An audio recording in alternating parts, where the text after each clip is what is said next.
for me at least, and this is just obviously a personal opinion, but I really perceive playing or DJing with records to be a completely different thing to DJing with CDJs. You know, it's like you see all these great people playing with CDJs, which I have a lot of respect and admiration for. The stuff that you like yourself, but like also many of your peers, you know, what you can build with 3-deck, 4-deck set. It's like the possibilities are endless. And I feel like, I remember one of those things that I always stuck in my head, like one of these phrases, like less is more, you know, and limitations, maybe there is something to limitations. If you exclusively play with records and that is what you want to do, then that includes, you know, hunting for records that are difficult to find, that maybe includes saving up for a couple of weeks before a show in order to get that track that you want to run on that weekend or in that set. And just, you know, like everything that comes around it, everything that comes with playing records. So I always say to people, you know, it's not just you turn up to a show and you play whatever you feel like. It would also mean that you have to dedicate thought ahead of the show and like dedicate time to pack your bag, and you know you can only take a certain amount of records too. So you really find a balance, or you got to find a balance between what is it that you want to play, what is it that you expect will work on the dance floor and for the crowd and the venue. And like finding that balance and actually just thinking about that, not even necessarily getting it right, but just thinking about, you know, starting to think about these things. That for me personally makes my connection with my music stronger.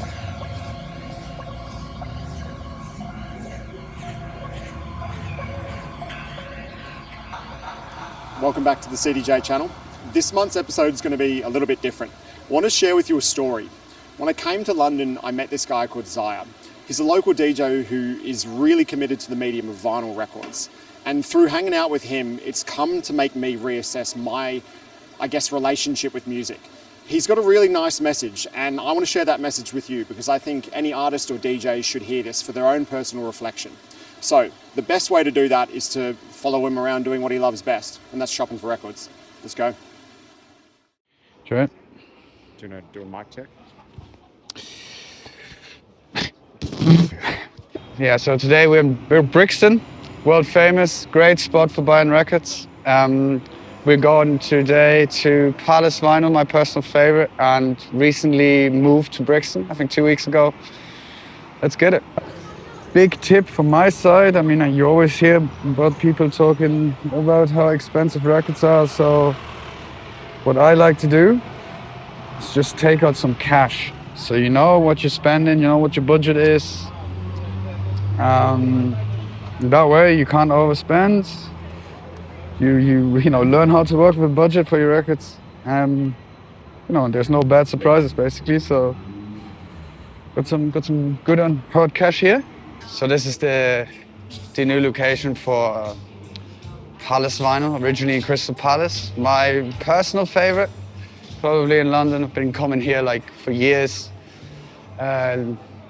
Used to be, what I really like about the store, it used to be, like most of it is dance music really, but it's ordered in price. So you'd be really able to go with a budget and be like, okay, that's what I want to spend, and walk out with a good few records, you know, and straight away you know, okay, this is how much I spend.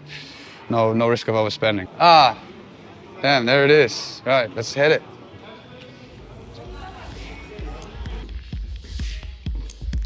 Yeah, good to see you. Cool, man. So how long? 2 weeks?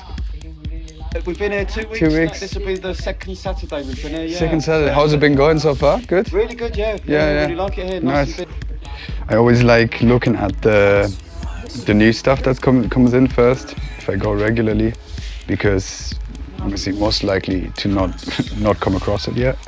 And then I kind of just pick up whatever looks familiar. Like, could be anything, could be artist, could be the label, could just be looks cool, you know, just it's really a system. You kind of just get a feel for it.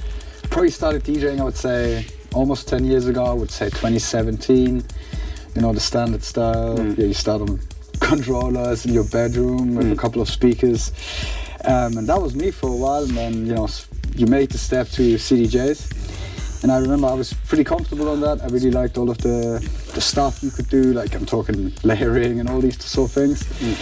And then once, you know, I kind of felt like once the pandemic come, which I'm sure was pretty significant for a lot of us, I needed something, you know. I always had this fascination with hardware and like with just old stuff and like, you know, material, not necessarily materialistic things, but, you know, like things to touch. And, you know, I had been thinking about it for a long time. It was kind of like, okay, the prospect of not having shows and not being able to play for a long time, you know, that really kind of gave me that push to then, okay, really explore. Can you know, what is it like collecting, and so on. Like I would say that's one side, and of course, the second part would be I come from a sound system background, so did a lot of sound system work down in Brighton with our sound system called Heavy Tone Hi-Fi. Shout out. And you know, there in roots culture or sound system culture in general, for us it was very important to do things a certain way. And you know, what we would have thought was the right way of doing it was one turntable, just records, and you know, if you want to play it, you're going to have it. That's something that fascinated me. You know, you build the relationship you have and with every single piece of music that you own, as opposed to like just, you know, almost endless possibilities, I would say. Ultimate holidays over 1994. That looks like it could be on the price. Yes, sir. It's just giving me a price. But, you know, we'll check it. This is like one of the last ones I picked out. It's an album. It's a tune. It's gonna be good. Yeah, it's like that more like slower guitar, no, almost tech house vibe.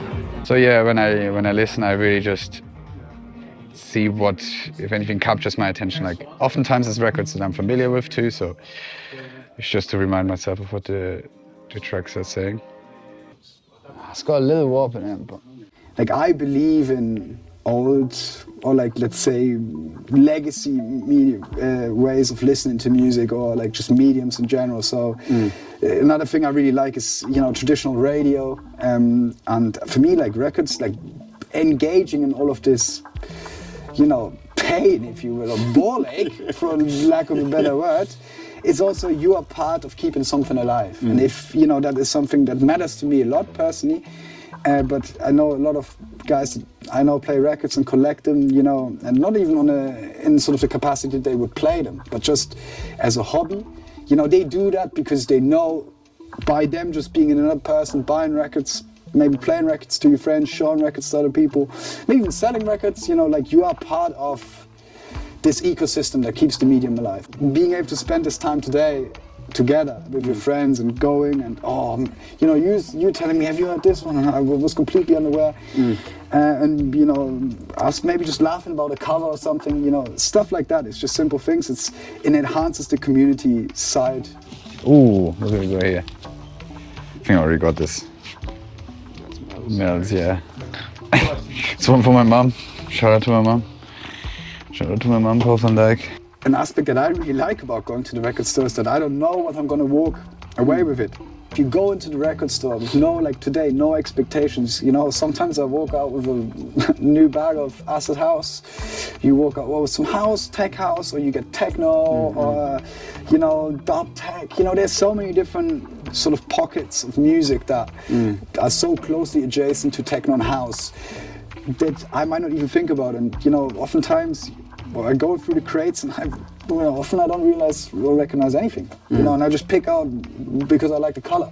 And sure, you go through a lot of stuff, and that's also something I like. You go through a lot of stuff that you don't like, and where you're like, oh, what, you know, I would have never picked this out if I could have heard it before. But again, I feel like that's an exercise for me, it feels like an exercise to sort of refine your own taste, right? So, you know, it's just as like when people say it's good to know what you like, it's just as good to know what you don't like. Yeah. So and that's it. Like before, when we were in Flashback, I picked up a £3 record and I played a few tracks, and it was like, it was nice, but then it was like, am I into it enough to put some cash down on it? Yeah.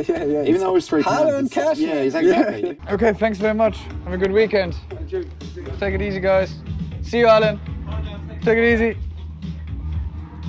What do you think is like the current state of vinyl DJing in your opinion? So like, of course, there is a lot of natural reasons why there is a lot more digital DJs than there would be vinyl DJs. And a lot of those are good reasons, you know, like making sure that it's accessible for a lot of people to discover this for themselves, even if it's just a hobby. And that's a really good thing. But yeah, like I say, I mean, there's a lot of great vinyl DJs still in the scene. Great people that do, you know, incredibly skilled people that play great sets and do it with great commitment to the medium, which is something that I love, you know, an outspoken commitment to the medium. And yeah, I mean, for me personally, I always prefer seeing someone play records, but I mean, that's because then I can see what I'm maybe doing differently or wrong or whatever. You know, just comes from a personal interest aspect. I will actually shout out Lea Floyers in London, one of my personal favorites of the local ones. And those are the people that inspire me, you know, masters of their craft. That's what it's about. And yeah.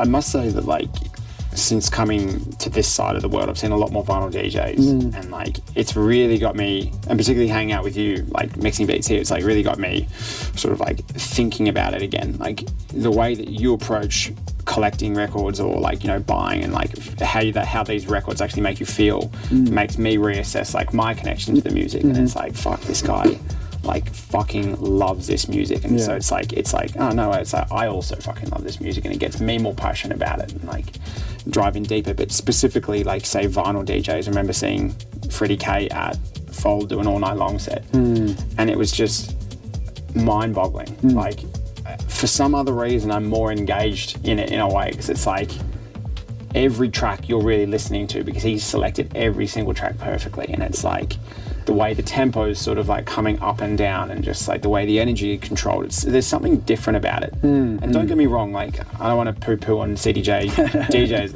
I'm also one of them.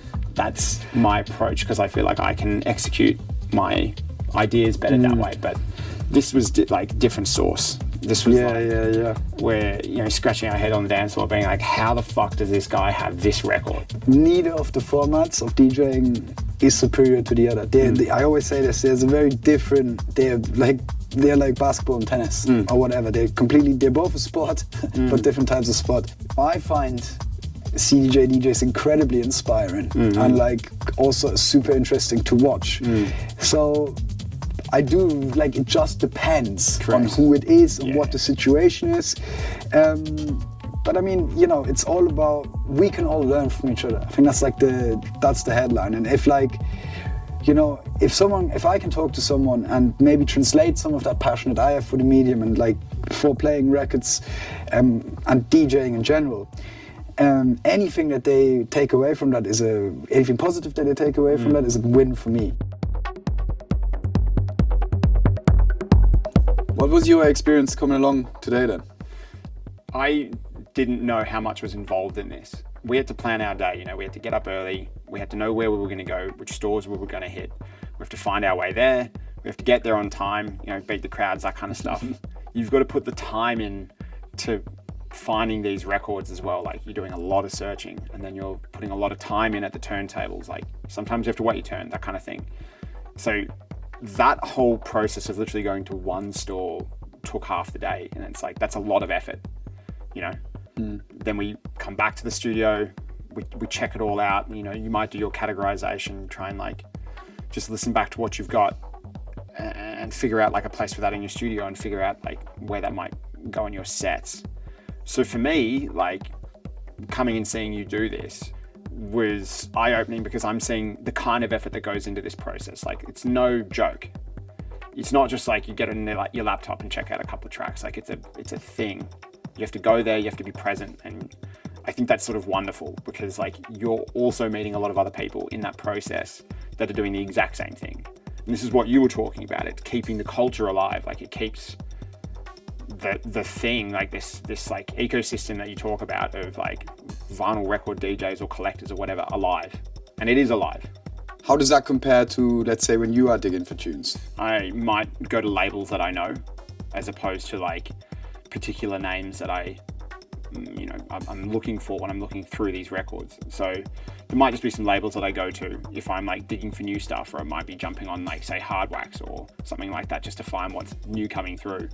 But when I'm doing my sets, like because I have like, I guess, more possibilities with 3 to 4 decks, you know, I'm looking through my existing catalog for like specific things that, you know, something that I can build a theme with across the set. Or if I'm looking for new tunes, it's just like lots of pointing and clicking, and you can really quickly get through a lot of stuff. I'm probably not taking as much time with it as I should to really listen. Whereas I feel like when it comes to like going record shopping, it's very different. Like you're very present. And I think this is just my own reflection. I think it's like telling me that I need to be a lot more present and allow time for the process to go and search for new records and stuff like that, or like putting the time in to find old ones that I think I would play in my set. For me, the takeaway is like dedication. And my personal reflection on that is I need to be more dedicated to putting the time in to really source like the right material. So you've got this collection of records, right? You know, you're very present with it. You even fucking love looking at it. You know, it's physical. Whereas my collection's all digital, right? So I can't see it. So I can't see the extent of it. But knowing that you've got these physical things here, it's making me reflect. It's like, okay, I've got a lot of great music in my thing. Like maybe I'm not paying attention to the stuff that I have because it is digital. So it's not in sight and it's not like taking my focus. So I'm probably not spending as much time listening through it and readjusting. Whereas I probably should. Like, I think I need to get a lot closer with my digital collection, actually like value what is in there. That kind of thing. I want to know that back to front so that when I add new stuff in, like I'm all over my shit. We make sure it sticks around. We make sure that this is something that maybe my kids will be able to enjoy, or their kids even, you know. And like much legacy media just dies out, you know. And this is something that is really crucial for me to not happen.